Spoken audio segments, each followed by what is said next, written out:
Nobody thought Dalvin Cook would be around at pick 41. Plenty of draft pundits thought Elijah Lee could be a second-day pick. But when you look at the entire draft as a whole, I don't think there was a better value pick than Virginia Tech tight end Bucky Hodges, who I thought would go much earlier based off his ability to create mismatches everywhere he goes thanks to his size and speed. Now, it's vital I use the tight end label loosely, as Hodges was rarely asked to stay in line and block as a tight end. And when he was, there was a few glimpses of promise with his lower body strength and explosion, but all in all, it's clear if the Vikings do in fact want to keep him in line, he will need a ton of help from coaches on his technique and should be forced to stay after practice to get as many blocking reps in as possible because of the fact it's such a foreign concept to him. So that's the bad news. The good news, Hodges is a height, weight, speed freak and has those special physical skills you just can't teach. Testing in the 4.5s at the combine after measuring in at 6'6", 257 pounds, some have compared Hodges physically to tight end great Jimmy Graham with eerily similar testing numbers.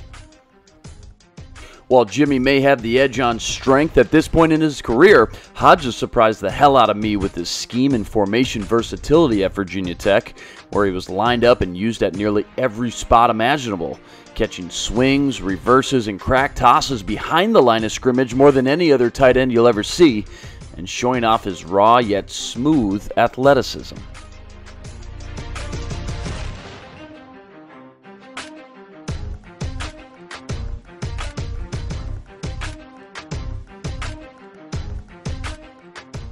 I also loved how the Hokies used Hodges in between the hashes through the air. This took advantage of Hodges' blend of size and speed, as he was too big and bulky for nickel cornerbacks, able to box them out with his wide frame, and too fast and quick for linebackers, making him a difficult matchup when in the slot. But Hodges was always used on the boundary more than anywhere else as a guy they trusted to win one-on-one matchups deep down the field. It doesn't take long for him to fill his quarterback up with confidence when letting it rip downfield, knowing full well Bucky was always going to catch and come down with more balls than not. And besides just his big size and physicality, there's two major factors I saw on tape as to why Hodges is so successful in these areas. The first is his release off the line of scrimmage. For how bulky Hodges is, he moves extremely well off the snap and around press coverage with outstanding hand technique and fundamentals.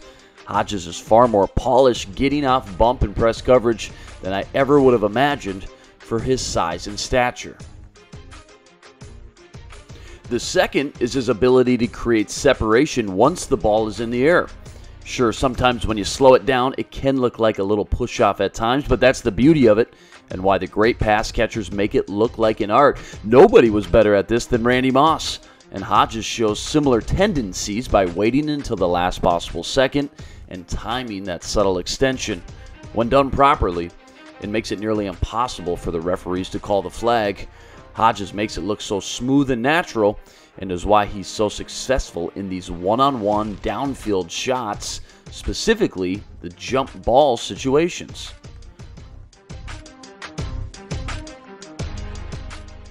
When used properly and matched up on small defensive backs like he often was on the outside, Hodges was able to do just as much damage, if not more, by drawing flags for pass interference penalties.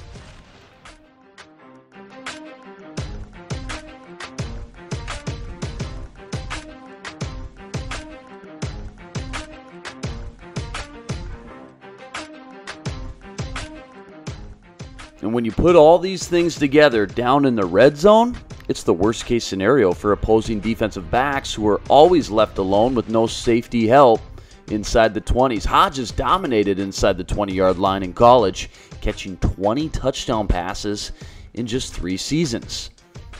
He'll have to work on his blocking for years, and Hodges isn't always the most smooth and natural pass catcher, but when you look at his raw athletic ability combined with his size, length, and big play prowess, Hodges is exactly what the Vikings have been desperate for in the passing game, as a big play weapon who can make you pay for putting extra defenders in the box. And he opens up a whole new dimension of options down in the red zone as well. That's exactly where I think in his rookie year he will have the most impact. I see him as a Joseph Fourier type, if you remember him for the Detroit Lions in his first year or two, as a guy who might not catch a ton of balls, but could easily have 5 to 8 touchdowns, thanks to his big body and maybe more importantly, the Vikings' need for a consistent weapon in the red zone. A place where they have struggled mightily over the past few seasons, kicking far too many field goals and losing close games because of it. Stay tuned for plenty more draft breakdowns presented by Zone Coverage and ZoneCoverage.com. For now, I'm Luke Inman, signing out.